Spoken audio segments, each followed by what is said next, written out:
Good morning, আশা করি সবাই ভালো আছেন। আমি আজকে ভেটকি মাছ রান্না করব আলু দিয়ে তেল ঝোল। ভেটকি মাছটা আমি হলুদ দিয়ে মেখে এখন কড়াইতে ভেজে নিচ্ছি। একটা কড়াইতে একটু তেল দিচ্ছি, দিয়ে দিচ্ছি তেজপাতা, একটু দারচিনি আর সর্ষে ফোড়নে আলুগুলো আমি ভেজে নিব।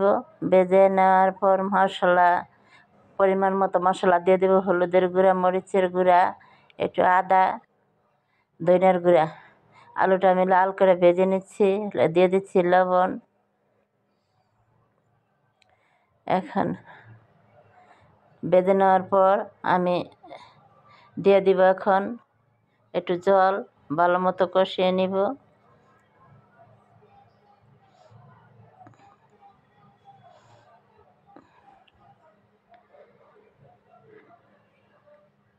ভালো মতো কষানো আমার হয়ে গেছে। এখন একটু পরিমাণ মতো জল দিয়ে দিচ্ছি।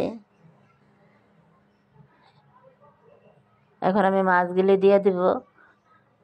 মাছগুলো দেওয়ার পরে জিরার গুঁড়া আর হলো দারচিনি, একটু দারচিনি বাটা আর ধনিয়া পাতা দিয়ে দিচ্ছি। রান্নাটা আমার হয়ে গেছে। সবাই ভালো লাগবে, দেখবেন শুরু থেকে শেষ পর্যন্ত। সবাই ভালো থাকবেন, ধন্যবাদ।